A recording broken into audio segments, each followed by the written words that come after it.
আসসালামু আলাইকুম। আলহামদুলিল্লাহ রাব্বিল আলামিন।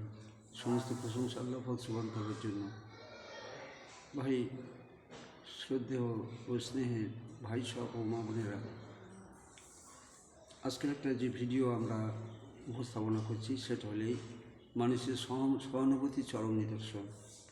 বলছেন যে এক যুদ্ধে সাহাবাদের সহানুভূতিটা কেমন ছিল।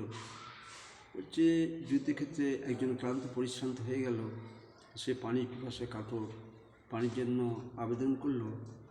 তো চাচাতো ভাই পানির গ্লাস নিয়ে তার কাছে আসলো। আসার পরে একটু দূরে ওই পানির জন্য আর্তনাদ করলো, আহ আহ করে আর্তনাদ করলো। তখন সেই পিপাসিত মুমূর্ষ অবস্থায় পিপাসিত মানুষটা সেই পানির জন্য বলে ওকে ওকে ওদিকে ইশারা করলো, ওকে দিয়ে দাও। সেখানে গিয়ে দেখলো সে মৃত্যুমুখে পতিত হয়েছে। সেখানে গিয়ে পানির মুখে দিতে যাবে কি এমন সময় তো আর একজন পাশে আর্তনাদ করলো যে পানি। তো সে তখন বললো ওদিকে নিয়ে যাও।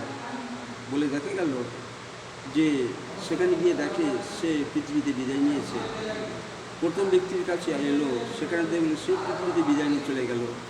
তারপরে ব্যক্তির কাছে এলো, সে পৃথিবীতে বিদায় নিয়ে চলে গেল। তারা কেমন মহামানব ছিলেন যে যে পানির পিপাসিত হওয়া সত্ত্বেও অন্য সাথীকে পানি পান করে পাঠায়।